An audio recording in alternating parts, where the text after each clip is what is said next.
Salibonani my viewers lama subscribers eAVG Reality Channel igama ngumxolisi isibongo ngesakoncube ngithemba liphilile lapho elikhona njalo liqale kahle iviki ngithe angize lapha ngizorecorda ivideo ngolimi luka mama ngesintu ikakhulu kulandela ivideo esiyenze izolo ku AVG Reality ku AVG News lapho esikhulume khona ngesilungu sizama ukuchasisa ingxabangxoza esuke yabakhona phakathi kwe VFS labantu abale ZEP kunye le Department of Home Affairs kulandela ke istatement esakhitshwa uMinister we Home Affairs uDr Leon Schreiber lizakhumbula ukuthi emavikini ambalwa angaba mabili adlulileyo uMinister ukhiphe istatement esithi yena useyenze iwaiver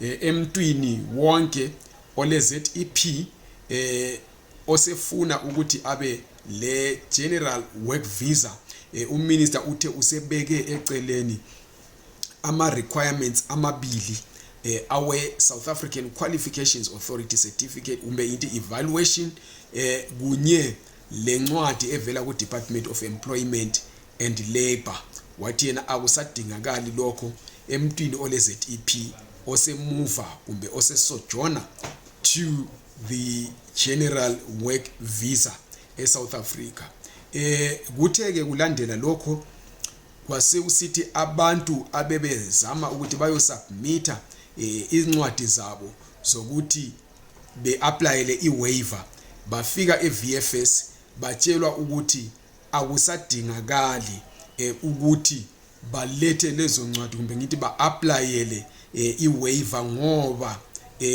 kulandela istatement sika minister akusadingakala ukuthi umuntu ole ZEP abe le waiver kumbe aapplyele iwaiver kodwa kabahle baapplyele igeneral work visa.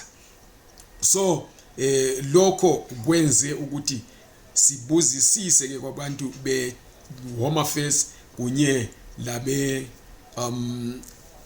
VFS sathola ukuthi ngeqiniso bathi bona hayi akusadingakali ukuthi umuntu abe applyele iwaiver nxa ele ncwadi kumbe ngithi nxa ele ZEP.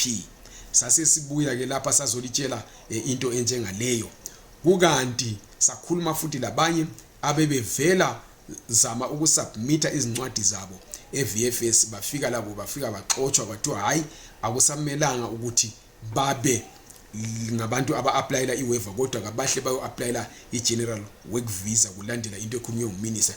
Omunye wabo just as i-evidence yento thina esiyitholileyo nangu uyazikhulumela lapha uphethe lencwadi efike yabhalwa ukuthi yastempwa futhi iVFS yabhalwa ukuthi general work visa temporary residence visa general work visa.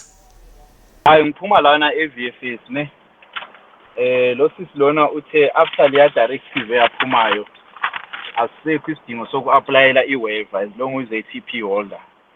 So uthe I must apply for i-general work permit, and then after applying for i-general work permit as soon ngizo-submit lana the VFS will refund everyone ama 1.550 lawaya. So yeah, so I think mawuthola isikhathi kumele usincedeke lapha ku general work permit lapha sesibheke kuyo uthe imali zethu zizo refunders zonke but kumele uqala ubhadale le mali yana angazi imali ni general work permit angazi uzosicheckela uma ngabe usuthola isikhathi ya njengoba lizizwela ke lubaba ubesiya submita for i-general for i-waiver kodwa bayala ukuthatha izincwadi zakhe bamtshela ukuthi uza refundwa bamtshela futhi ukuthi kayi applyela i-general work visa. Ngikhuluma kanje akazange asubmit njalo akusuye yedwa baningi kakhulu esikhulume labo abathi bayehluleka ukusubmita kwathi abanye bagcina besiyo submita asazi ukuthi bekusenziwa ukuthi ama VFS offices ahlukeneyo atholela umbiko ngendlela ehlukeneyo kumbe babe attendwa ngabantu abahlukeneyo kodwa ke sesikhulume lo minister lo spokesperson ka minister we Home Affairs umnumzana ke uDwayne Isaw wakhuluma lathi wathi siyananzelela ukuthi kulento engahambanga kahle kumbe abantu abazange bazwisise kahle kakhulu abe VFS ukuthi iamnesty le kumbe ngithi mina i-statement sika minister siqondene. So ngizofunda izinto angibhalele zona sikhuluma ku WhatsApp bese ngizichaza ngoba besikhuluma ngesilungu bese ngizichaza ke ngesintu. Uthi yena one needs to apply first for a waiver and await the outcome before commencing with a general work visa application. The circular issued by the Minister of Home Affairs is not a blanket waiver. The fee that is paid is a processing fee and no refunds will be done. If a Zimbabwe exemption had been applied for, no change to a waiver and then a general work visa can be done. Waivers are still in fact necessary. Lapha akutshoyo ukuthi umuntu ole ZEP kufanele aqale applyele iwaiver, alinde i-outcome kumbe impendulo yokuthi uyayithola yini leyo waiver kumbe uyayiswela, anduba applyele i-general work visa. Wasesithi yena incwadi lekhitshwe nguminister is not a blanket waiver. Lapho akutshoyo ukuthi yena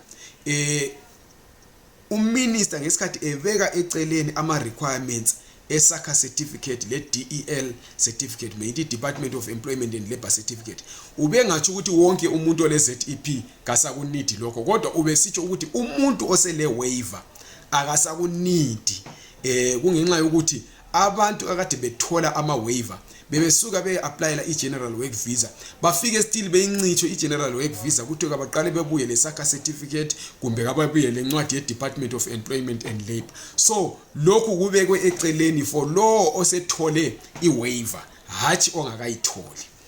Wabe sesithi yena nxa kuyikuthi usu-applyele wena iZimbabwe exemption leyi entsha expire next year, akudingi ukuthi utshintshe uye ku waiver ube so applyela i-general work visa.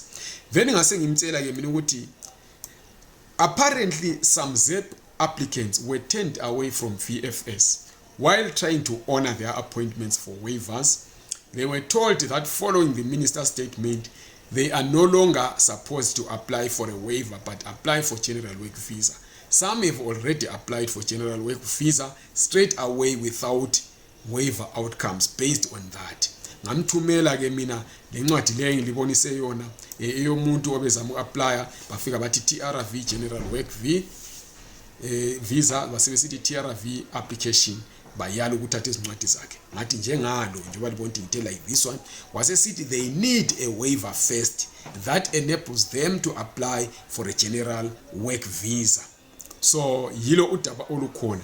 Bese usithi ke bayavuma ukuthi kube le miscommunication part kwe DHA le VFS, kodwa lokho sokulungisiwe. Kungakho kulabantu abaxoxwayo bezama ukuyasubmita, buyela ngoba bakustempele, buyela kibo VFS ufike ubabonisa hayi ngomunye walabana elabaxoxayo, kodwa kukhanya ukuthi uminister uthi sisayidinga iwaiver, baza kuvumela ukuthi usubmite mahala ungakhiphanga lutho. Nxa ungumuntu lwa obusu applyele i-general work visa ungaka applyele i-waiver, nxa ukuthi ubusubhadele kodwa ungakabhukhi i-appointment, ima ngokubhuka i-appointment ube so applyela i-waiver uye submita for waiver, then ingaphuma i-waiver ube so applyela ke i-general work, ubhuki i-appointment yakho ye-general work visa. Nxa ubusubhukile i-appointment ye-general work visa ungakatholi i-waiver, you can reschedule kule ndawo kuthiwa reschedule, uya reschedule to a different date. Kube sokusithi nxa ubusu applyele i-general work visa ungela waiver kodwa ungakabhadaleli i-general work visa, ima ukuyibhadalela kuze uthole i-waiver outcome yakho ube suhamba ke ukuthi uyo applyela ke i-general usubhadala ke i-general work visa yakho uye submita. Ngithemba kuyacaca ke lokho. Nxa kuyikuthi usaxakeka wena ngicela ukuthi ubhale imibuzo yakho ngaphansi ku comment section engaphansi kwale i-video.